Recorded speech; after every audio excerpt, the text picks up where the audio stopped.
What's up again, everybody? Carpo here. Wanted to make a quick video to talk about kids, and like I usually say, it's going to be quick, but it ends up being much longer than I anticipate. But really, this is kind of an afterthought. I wanted to mention it on a video I made a little while ago, and it's something that's so difficult to talk about, not because of the controversial nature or because it's embarrassing or anything like that, but just because it's so hard to know exactly what is the best way to raise children. Many different issues come up as a parent. You know, the first thing I'd like to say is it's always the folks who aren't parents who seem to, you know, have the boldest statements about how they would raise their kids. You know, I hear a lot, you know, people talk about the public school system, how corrupted it is, and how they don't teach your kids the right things. And I can agree with so much of what I hear. There's so much corruption in the schooling system, and moving on to charter schools, it doesn't help. The problem lies within, there's a lot of people that need an education, and it's an ever-changing society, and we don't know what we're going to need to know in 10 years. But one thing that comes up over and over is people say, oh, the public schools, they never teach the kids values. And I'm like, you know, I don't really think that it's school's job to teach kids values. But I think the reason why that's become such an issue these days is because not enough parents are instilling values in their kids. And it's a very difficult job. It's something that goes far beyond anything that you can imagine as far as like having a job. It's not about wiping their asses. It's about the fear. Are they going to break a bone? Or, oh, there's something wrong. We have to go to the doctor. Oh, is it going to be, you know, are they contagious? Are they going to be sick? Do they have to stay home from school? Do I have to pick them up? All these little things compound. And you realize as a parent, it's so easy for people to tell, you know, others how they would raise kids or what's the best way when they don't have their own. Or even if they do have their own. Not realizing that every kid is unique, and we're in a world where we're supposed to raise cookie-cutter children, you know, to abide by the laws of the society. What comes up is lately people have basically, and there have always been a segment of population that feel this way, but that they want to withdraw completely. And say, a lot of people say homeschooling your kids, for example.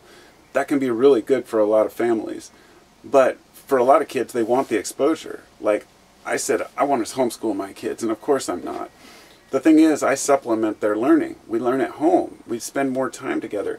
Families in the past had more time together. And today it's go, go, go. And you know, the parents aren't home as much, or maybe the kids are with the babysitter, and it just seems like the time flies by and you never get a chance to really teach your kids what you want them to learn. They have to learn when they're young. But here's the thing. When folks talk about how, you know, we're programming our children, I'm thinking more of the conspiracy realm type, where people who are always pointing the finger at the school system and saying, look at what they're doing to our kids. Look at what the society is doing to our children.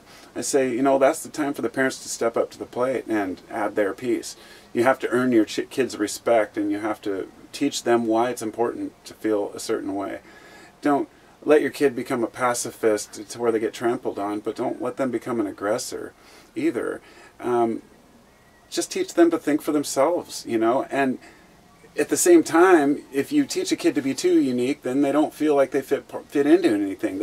You know, it's a difficult thing. I've seen it happen. It happened, you know, my oldest son, he was always a very peaceful, you know, young man, and I said, just kind of, you know, do whatever, you know, you feel is necessary in life, because too many parents push their kids and live vicariously through their children.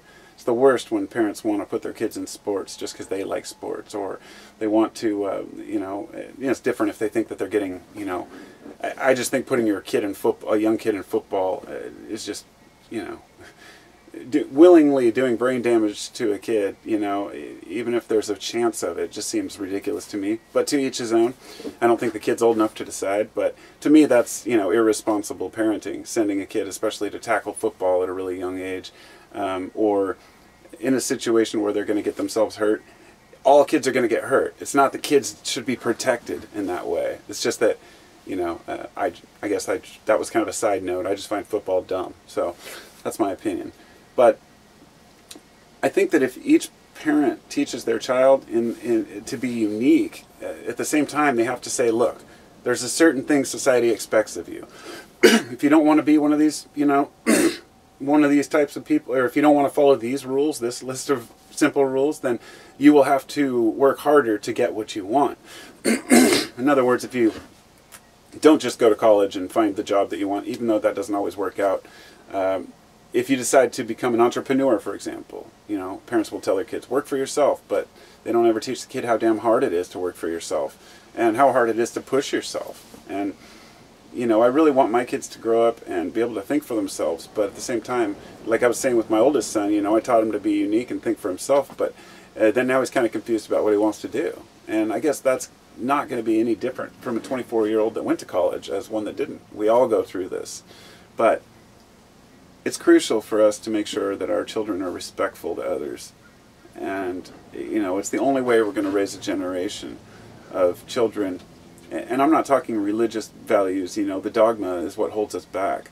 You know, teaching a kid to separate themselves from others based on their religion or their culture is just what's, you know, doing more damage than anything. But I think we're coming into our own, we're figuring this out, and, you know, kids have a lot more access to the internet, which is a whole other side of this issue that, you know, we always talk about the good old days. When I grew up, the kids were like this, and the kids were like this. It's always been that way. Every generation talks about the generation before it as we were so much better. It's not that way. The kids of today just have a lot more access to information.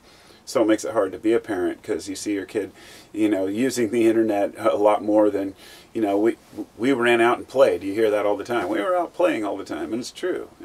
But the thing is, your kids should have no problem playing as well. But there's just new aspects that we have to bring into it. So I just wanted to kind of get that off my chest, just talk a little bit about it. My kids, by the way, are 6, 9, and 24. So it's an interesting group.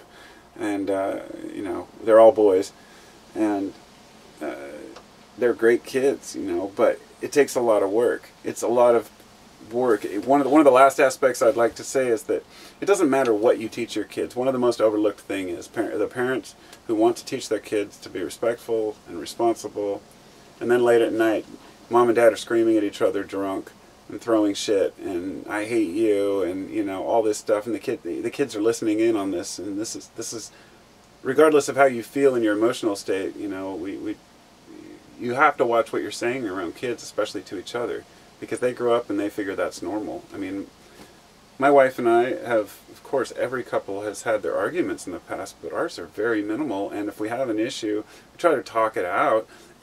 I cannot believe people who just resort to just getting totally frustrated the first thing.